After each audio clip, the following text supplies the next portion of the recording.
Do you believe you grew up in a truly healthy environment?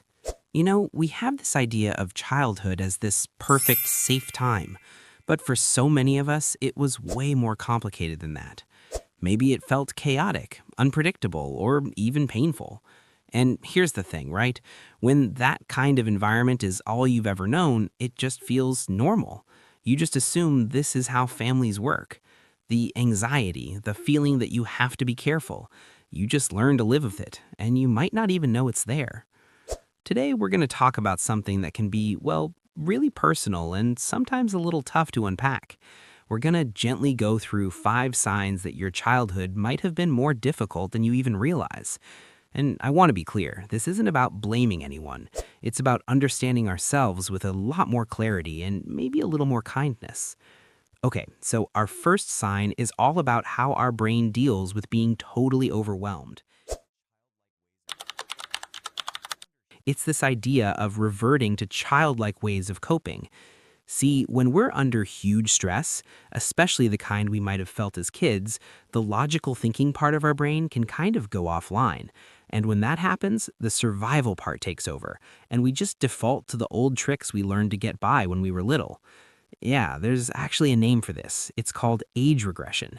And as you can see, it's a defense mechanism. It's not something you choose to do. It's an automatic reflex where your brain is basically trying to hit the rewind button to a time when it felt safer, even if that was when you were a small child. So what does that actually look like in real life? Well, it can be pretty subtle. Like maybe you get into an argument and you suddenly just want to hide in a closet, or you just shut down completely. You can't even speak. Or it could be more obvious, like rocking back and forth without realizing it, or grabbing a pillow and holding on for dear life. These are all just ways your nervous system is trying to calm itself down. And this right here is so important to hear. If you see yourself in this, please know it has nothing to do with being immature. It's a survival instinct. It's your body, your nervous system, trying to protect you using the only tools it ever learned. So that survival instinct often leads right into our second sign, which is having a hard time forming secure connections with other people. The way we relate to people as adults, a huge part of that blueprint was drawn way back in our earliest relationships. This all comes from something called attachment theory, and the idea is actually pretty simple. If the adults in our lives were there for us, consistently, we learned that people are trustworthy and the world is mostly safe. But if that care was all over the place or just wasn't there, we might not have built that solid foundation of security. And as adults, boy, can this show up in some tough ways. You might live with this constant nagging fear that the people you love are going to leave you. Or maybe you do the opposite. You push them away first so you can't get hurt. It can also look like reading into every single text message, or just feeling this baseline of anxiety in your relationships, even when everything seems to be going perfectly fine. Let's just pause for a beat here. Just look at this list for a second, and without any judgment at all, just notice. Does any of this feel familiar? No need to do anything about it, just a little moment of, yeah. All right, our third sign. This is a big one that I think a lot of us will get right away. It's avoiding conflict at all costs. This is so often rooted in a childhood where speaking your mind, disagreeing, or even just being yourself felt, well, dangerous. Let me ask you this. Think back. Were you ever made to feel like your opinions didn't matter or that you were too sensitive?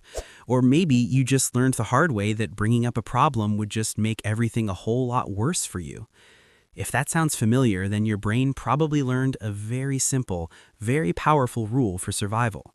Being silent means being safe. Speaking up equals risk.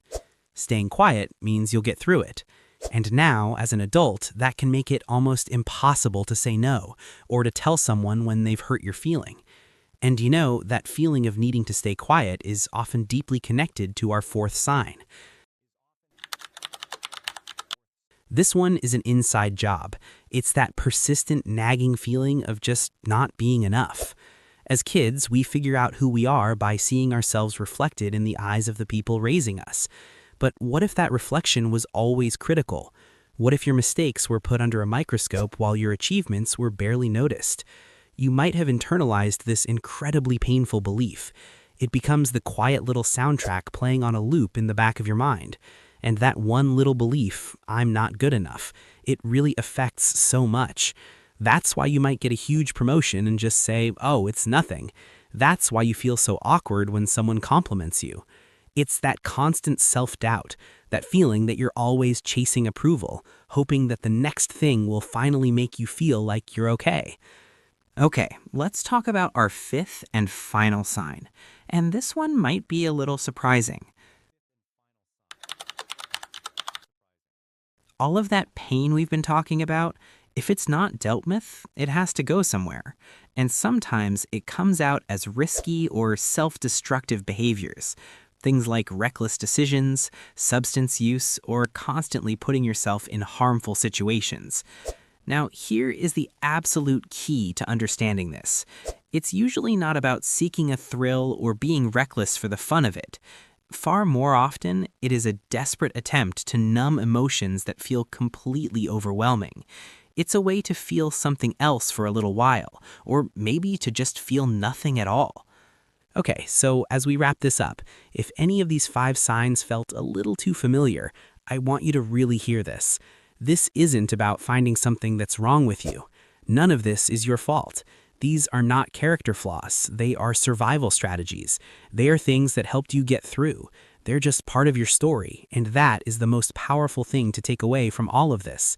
So I'll leave you with this final thought to carry with you. Did any of these resonate? Because simply recognizing our own patterns, that's where the real journey of healing can begin. Thank you so much for exploring this with me today.